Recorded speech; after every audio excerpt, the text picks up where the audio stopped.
Hello and welcome all. तो बच्चों, आई hope कि तुम लोगों ने रूरल डेवलपमेंट का जो फर्स्ट क्लास आया है उस पे तुम लोगों ने प्रैक्टिस कर ली होगी, स्टडी कर लिया होगा।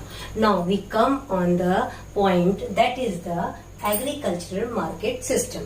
Agricultural market system is those system in which involve the marketing process of gathering, processing, grading on the basis of quality, packing, storage, selling on best price and distribution across the country. ठीक है, जब कभी भी agriculture marketing में अगर process का use होता है कैसे कैसे, पहला गैदर करने में, ठीक, फिर उसको प्रोसेस करने में, देन उसको ग्रेड करने में on the basis of quality, है ना। जैसे वीट है, राइस है, इन सब डिफरेंट डिफरेंट क्वालिटी के होते हैं, उनको ग्रेड करना, पैकिंग करना, स्टोरेज करना, है ना। सब तो बिक नहीं जाएगा, कुछ स्टोरेज स्टॉक में आता है तो उसका स्टोरेज करना, सेलिंग ऑन बेस्ट प्राइस, उसको बेस्ट प्राइस पे सेल करना, एंड डिस्ट्रीब्यूशन अमंग या अक्रॉस द कंट्री, पूरे कंट्री में उसको डिस्ट्रीब्यूट करना। ये एक एग्रीकल्चर मार्केटिंग सिस्टम है, ठीक है। अब इसमें इस सिस्टम में फार्मर कुछ प्रॉब्लम्स को फेस करता है। वो प्रॉब्लम क्या है? Manipulation by big farmers. जो बिग फार्मर्स है वो मैनिपुलेट करते हैं, जिससे कि जो स्मॉल और मार्जिनल फार्मर है उनका हैरेसमेंट या एक्सप्लॉयटेशन होता है। लैक ऑफ मार्केट इंफॉर्मेशन, है ना। मार्केट इंफॉर्मेशन की कहीं ना कहीं लूप होल है, जिसकी वजह से फार्मर जो है प्रॉब्लम को फेस करता है। जो उसकी प्रोडक्टिविटी होती है उस पर उसको प्राइस को नहीं बेनिफिट कर पाता है। लैक ऑफ स्टोरेज फैसिलिटी, है ना। जैसे कि अभी हम लोगों ने यहाँ पे देखा, प्रोसेस में एक पार्ट आता है स्टोरेज का। सारी की सारी चीज तो नहीं सेल आउट हो जाती है, कुछ चीज स्टॉक में रहती है। तो क्या होता है कि वो स्टोरेज को करने के लिए प्रॉपर फैसिलिटी होनी चाहिए, है ना। तो अगर हमको एग्रीकल्चर मार्केटिंग को इम्प्रूव करना है तो उसके लिए 4 मेजर एक्टिविटीज इन्वॉल्व होती हैं। रेगुलेटेड मार्केट क्या है कि ये पहला मेजर है, that is the first major was regulation of market, है ना, to create orderly and transparent marketing condition. जब अगर उसको ऑर्डरली क्रिएट किया जाएगा, ट्रांसपेरेंट मार्केटिंग कंडीशन रखा जाएगा, तो उससे क्या होगा? Stop the mall practices of seller and brokers.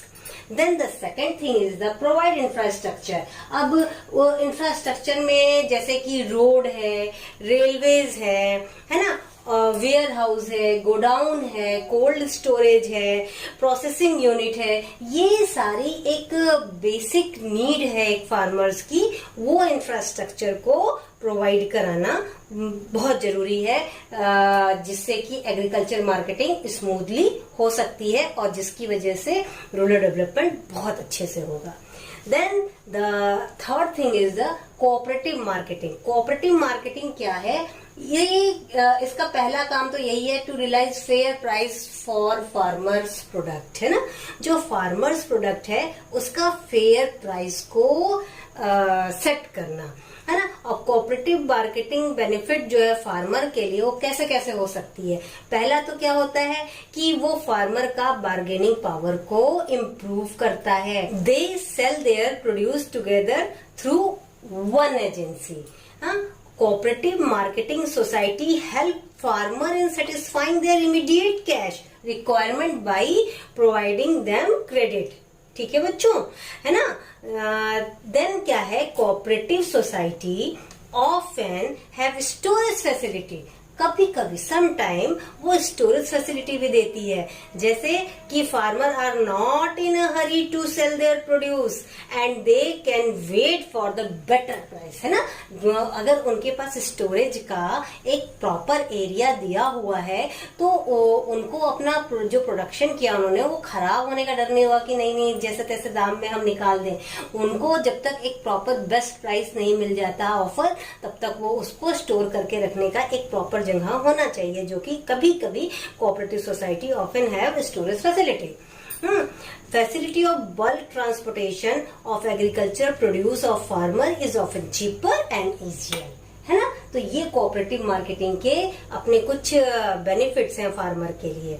However, cooperative have received a setback during the recent past because of inadequate coverage of farmer member. Then lack of appropriate link between marketing and processing cooperative, and last is inefficient financial management. And अब हम लोग का जो next है last major, different policy instrument, है ना। अब जैसे कि इसमें हो सकता है हमारा मिनिमम सपोर्ट प्राइस, है ना। ये मिनिमम सपोर्ट प्राइस एक तरीके से फार्मर का सेफ गार्ड है। क्या करता है, गवर्नमेंट एक प्राइस को फिक्स कर देता है एग्रीकल्चर के किसी प्रोडक्ट को लेके, जैसे कि वीट हो गया, राइस हो गया, कॉटन हो गया, मेज हो गया, शुगर केन हो गया, पल्सेस हो गया, है ना। इसी कोई भी चीज जो एग्रीकल्चर प्रोडक्ट से रिलेटेड है, गवर्नमेंट क्या करती है, इसके प्राइस को एक फिक्स कर देती है। और अगर क्या होता है कि भाई फार्मर को ये ऑफर देती है कि भाई तुम ऐसा करो कि जाओ अपने विलिंग से इसे बाई करो, अगर इस प्राइस से ज्यादा मेरे सेट किए हुए प्राइस से, जैसे मान लो कि कोई प्रोडक्ट है उसका 15 रुपीज प्राइस गवर्नमेंट ने सेट कर दिया, ठीक। और फार्मर को ये ऑफर है कि अगर तुमको कहीं भी मार्केट में 15 रुपीज से ज्यादा का प्राइस मिलता है तो वहां पे तुम बाइंग कर दो, उसको अपना प्रोडक्ट को मार्केट में निकाल लो। अगर तुमको 15 रुपीज से कम कहीं मिलता है, 15 रुपीज भी नहीं मिलता है, तो तुम हमारे पास आओ, गवर्नमेंट के पास आओ और हमसे 15 रुपीज लेके जाओ, अपना एग्रीकल्चर प्रोडक्ट हमको दे दो। ठीक है बच्चों, तो ये तो बात हो गई मिनिमम सपोर्ट प्राइस की। फिर बात आती है मेंटेनेंस ऑफ बफर स्टॉक, है ना। क्या होता है कि भाई हमेशा तो पूरा का पूरा एग्रीकल्चर प्रोडक्ट सेल आउट तो हो नहीं जाता, कुछ तो स्टॉक रह जाता है। अब वो जो है कहीं रखना होगा। अब वो रखने के लिए जो क्राइटेरिया क्रिएट किया गया, वो कैसे क्रिएट किया गया, फूड कॉर्पोरेशन ऑफ इंडिया के through purchases wheat and rice as procurement price to maintain buffer stock, है ना। उसको बफर स्टॉक के रूप में मेंटेन करते थे। अब बफर स्टॉक क्या है, buffer stock is created in the year of surplus production and is used during storage, है ना। ठीक है बच्चों, it help to ensure regularity in supply of stability in price. अगर इस तरीके से होगा तो उससे ब्लो राइडिंग या ब्लैक मार्केटिंग नहीं होगी मार्केट में। देन लास्ट है हम लोग का पीडीएस। इसको हम लोगों ने पॉवर्टी में पढ़ा था, है ना, याद होगा तुम लोगों को। Public distribution system. Public distribution system क्या है, एक ये ऐसा नेटवर्क है राशन शॉप का जहां पे फेयर प्राइस शॉप कही जाती है इसे। इस पे एक मिनिमम कॉस्ट पे वीट है, राइस है, शुगर है, केरोसिन है ना, ये सब प्राइस जो, ये सब प्रोडक्ट जो है एक मार्केट प्राइस से कम में अवेल कराया जाता है वीकर सेक्शन ऑफ सोसाइटी को। Diversification of agricultural activity. Agricultural activity में डाइवर्जिफिकेशन की हमें नीड हुई क्यों? नीड इसलिए हुई क्योंकि जो फार्मिंग पे लाइवलीहुड की मोर डिपेंडेंसी थी, एक्सक्लूसिवली जो लाइवलीहुड थी रूरल एरिया की वो फार्मिंग पे थी, तो उसको थोड़ा सा डाइवर्ट करना था, है ना। क्यों डाइवर्ट करना था? To provide productive sustainable livelihood option to rural people. ठीक है बच्चों, बेनिफिट ऑफ डाइवर्जिफिकेशन। अगर डाइवर्जिफिकेशन हम कर रहे हैं तो उसका बेनिफिट क्या है? उसका बेनिफिट क्या है? उसका बेनिफिट ये है to provide supplementary gainful employment, है ना। वहां पे एक जो सप्लीमेंट्री एम्प्लॉयमेंट मिला है वो काफी गेनफुल होगा, वहां पे इनकम अच्छी होगी। To enable them to earn higher level of income, to enable rural people to overcome poverty and other trouble। और जब इनकम अच्छी होगी तो वो पॉवर्टी और जो उनके अदर ट्रबल्स है उसके ऊपर आ जाएंगे बाहर निकल के। अब हम बात करते हैं type of diversification. Type of diversification में हम देखें तो डाइवर्जिफिकेशन दो तरीके से होगा। एक तो होगा diversification of crop production and another thing is the diversification of productive activity। diversification of crop production। diversification of crop production में क्या इंक्लूड होता है कि सिर्फ single cropping system to multi cropping system. यहाँ पे सिंगल क्रॉपिंग सिस्टम के use to थे फार्मर, वहां पे क्या डाइवर्सिफिकेशन किया गया, मल्टी क्रॉपिंग सिस्टम को है। और डाइवर्सिफिकेशन इन्वॉल्व कैसे हुआ, शिफ्ट इन क्रॉपिंग पैटर्न। वो कैसे, food grains to cash crop. Food grain मतलब कि ऐसा एग्रीकल्चर प्रोडक्शन जो खुद को खाने के लिए ही केवल किया जा रहा है, उसको कैसे शिफ्ट किया गया, कैश क्रॉप में। मतलब कि जो क्रॉप्स को प्रोड्यूस किया जा रहा है उसको सेल करें और उससे अर्निंग करें। Then multi crop system reduce the dependency of farmer on one or two crop as they are engage in growing a wide variety of crops, है ना। ऐसे उनका कहीं ना कहीं इनकम जनरेशन का हमेशा कोई ना कोई चांस बना ही रहेगा। To encourage farmer to take up cultivation of wide crop variety and raise their income. Reduce the risk arising due to price fluctuation in the crops. जैसे कि मानसून सीजन में क्रॉप फ्लक्चुएशन के chances होते हैं, लेकिन अगर diversification crop production को हम यूज करते हैं तो वहां पे फार्मर को मतलब फेल्योर होने का चांस उसके इनकम का बहुत कम है, कहीं ना कहीं इनकम जनरेशन होता रहेगा। और जितने भी सस्टेनेबल फार्मर्स हैं इंडिया में आज के डेट में वही डोमिनेट करते हैं और उनका मेन टारगेट फोकस होता है वीट, राइस, मेज, कॉटन, इस पे फोकस करते हैं क्रॉप को कल्टीवेट करने के लिए। Diversification on productive activity. Productive activity पे डाइवर्सिफिकेशन की क्या नीड है, to provide sustainable livelihood and raise their income. ठीक है। Non-farm segment possesses dynamic linkage that permit healthy growth while other are subsistence low productivity proportion। क्या है कि भाई अगर हमारा नॉन फार्म सेगमेंट है और वहां पे कहीं ना कहीं सस्टेनेबल लाइवलीहुड मिल रहा है, हाई लेवल ऑफ मतलब कि हाई लेवल तो नहीं कह सकते, रेज जो है इनकम हो रही है, तो क्या है, डायनेमिक लिंकेज है दैट परमिट हेल्दी ग्रोथ, है ना। और वाइल अदर सस्टेनेबल, जो और सस्टेनेबल है वो लो प्रोडक्टिविटी प्रपोजिशंस में है। देन द डायनेमिक सब sectors like agro processing industry, food processing industry, tourism, तुम्हारा लेदर इंडस्ट्री, ये सारी जो है ये सब सेक्टर्स में आती हैं।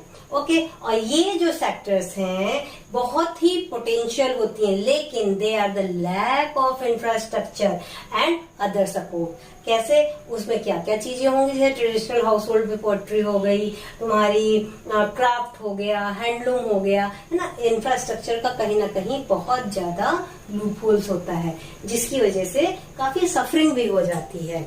Non farm area of employment में हम 4 बेसिक चीजों को देखेंगे जो कि एम्प्लॉयमेंट जनरेशन करते हैं। हस्बेंड्री में क्या है कि भाई वो जो लाइवलीहुड है वो एनिमल्स के ऊपर डिपेंड कर जाना। जैसे कि देखो एक 2012 का डेटा निकल के आता है distribution of poultry and live stock in India के लिए।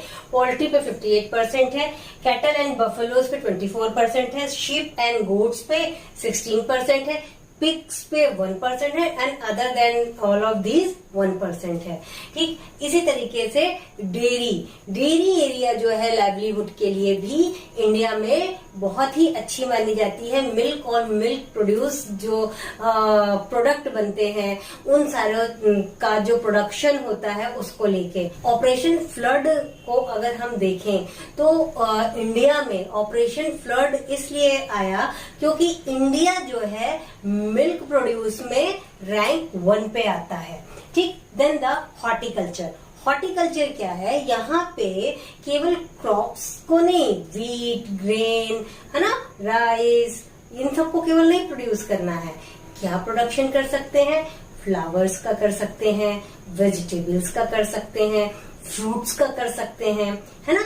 ये सारी चीजें हॉर्टिकल्चर में इंक्लूड आती हैं। Then the fisheries. फिशरीज क्या है कि भाई ये जो रिवर एरिया है, कोस्टल एरिया है, वहां के लिए है। और इसका एक अपना एक ड्रॉबैक ये भी है कि जो इससे रिलेटेड लेबर है वो बहुत ज्यादा मूव नहीं कर सकते।